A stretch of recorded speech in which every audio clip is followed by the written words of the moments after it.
साथियों, आज मैं आपके बीच एक ऐसी बात लेकर आया हूं जो हमारी ज़रूरत भी है और हमारे सबके मन की बात भी है। मैं ये मानता हूं कि यदि आप इस मन की बात का सपोर्ट करेंगे तो ये क्रांति बनेगी, एक मूवमेंट बनेगा और मेरे और आपके दोनों के भविष्य का आधार भी बनेगा। मैं बात करना ये चाह रहा हूं कि पिछले 2 दिन पहले ही आपने केंद्रीय विद्यालय संगठन की एक भर्ती को देखा होगा। उस भर्ती के अंदर पॉलिटिकल साइंस कहूं या मैं नागरिक शास्त्र कहूं कि कोई पोस्ट पीजीटी में नहीं थी। आपके दिमाग में यह विचार आया होगा, और नहीं आया है तो आपके दिमाग में यह आया होगा कि जब से यह केंद्रीय विद्यालय संगठन 15 दिसंबर 1963 से बना है,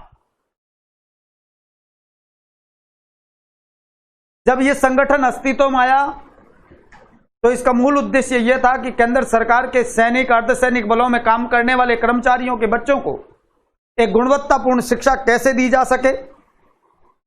इसका मूल उद्देश्य यह था बच्चों में राष्ट्रीय एकता की भावना और भारतीयता की भावना कैसे भरी जा सके। इसका मूल उद्देश्य यह था कि भारत और भारत के आसपास जहां भी ये संगठन काम करते हैं, चाहे काठमांडू, मास्को, तेहरान, आप जानते हैं वहां पर केंद्रीय विद्यालय के काम करते हैं, संगठन चलता है वहां पर। परंतु इन विद्यालयों के अंदर राजनीति विज्ञान पढ़ाई भी जाती है, पर पढ़ाई एड हॉक टीचर्स द्वारा जाती है। वहां कोई परमानेंट पॉलिटिकल साइंस का लेक्चर नहीं लिया जाता। क्या ये राजनीतिक विज्ञान में एमए करने वाले विद्यार्थियों के साथ धोखा नहीं है? उसके अधिकारों का हनन नहीं है? क्या वो हमारा हक नहीं है? मैं आपको एक बात और बता देना चाहता हूं कि ऐसा का ऐसा विद्यार्थियों, नई शिक्षा नीति जब लागू हुई थी 86, अभी न्यू एजुकेशन पॉलिसी नहीं कर रहा हूं, जो पहले हमारी जो वर्तमान में एजुकेशन पॉलिसी चल रही है जो 1986 में बनी थी, उस एजुकेशन पॉलिसी के अंदर आवासीय विद्यालयों की परिकल्पना की गई थी और इसलिए भारत के अंदर नवोदय विद्यालय संगठन या नवोदय विद्यालय अस्तित्व में आए थे। जवाहर नवोदय विद्यालय अस्तित्व में आए थे। जवाहर नवोदय विद्यालयों के अंदर भी पॉलिटिकल साइंस नागरिक शास्त्र के नाम से, राजनीति विज्ञान जो नागरिक शास्त्र के नाम से पढ़ाई जाती है, पर वहां भी परमानेंट पॉलिटिकल साइंस की भर्ती में पॉलिटिकल साइंस के पीजीटी नहीं लिए जाते। आप अच्छी तरीके से जानते हैं पूरे हिंदुस्तान के अंदर 661 जवाहर नवोदय विद्यालय काम कर रहे हैं।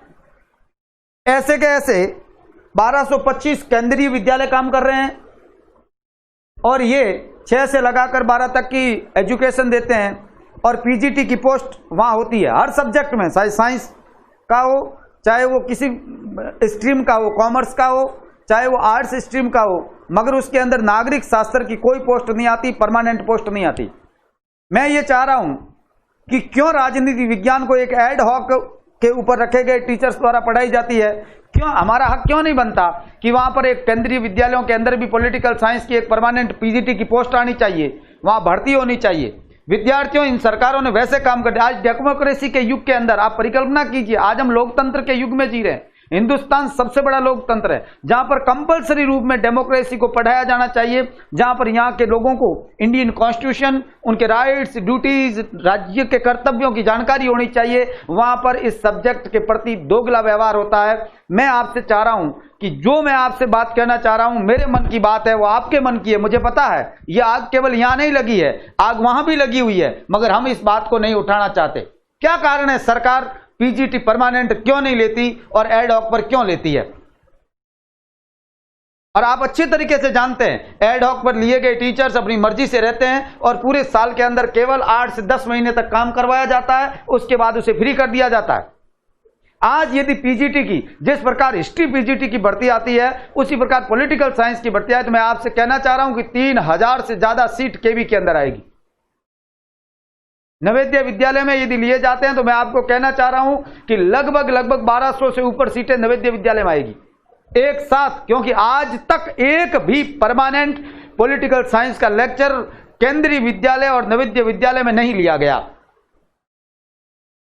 यदि यह बात आपको ठीक लगती है तो मैं आपसे यह कहना चाहता हूं कि आवाज से आवाज मिलाइए,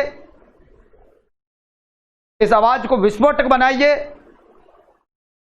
और अपनी मांग को ठेठ ऊपर तक जानी चाहिए। मैं राजनीति नहीं करना चाहता, यह पॉलिटिक्स की कोई बात ही नहीं है, यहां बात केवल अपने हक की है, अपने अधिकारों की है। और हम केवल यह समझकर रह जाएं कि ठीक है सरकारी सिस्टम है, केंद्रीय विद्यालय संगठन अधिनियम के अंदर ऐसा कोई प्रावधान नहीं है। नवोदय विद्यालय नई शिक्षा नीति के तहत जो शिक्षा मंत्रालय के अधीन, जो पहले मानव संसाधन विकास मंत्रालय था, उसके अधीन जो विद्यालय चल रहे हैं वहां पर ऐसा कोई प्रावधान नहीं है। हां, केंद्रीय विद्यालय संगठन एक ऑटोनॉमस बॉडी की तरह चलता है, मगर उसके ऊपर नियंत्रण तो सरकार का है। वहां पर परमानेंट, बाकी सब्जेक्ट के परमानेंट टीचर्स हो सकते हैं, तो पॉलिटिकल साइंस के क्यों नहीं हो सकते? इसलिए मेरा यह कहना है आप सबसे, मैं आप सबसे गुजारिश करना चाहता हूं कि किसी भी हक की लड़ाई के लिए बैठे बैठे तो यह मिलेगा नहीं।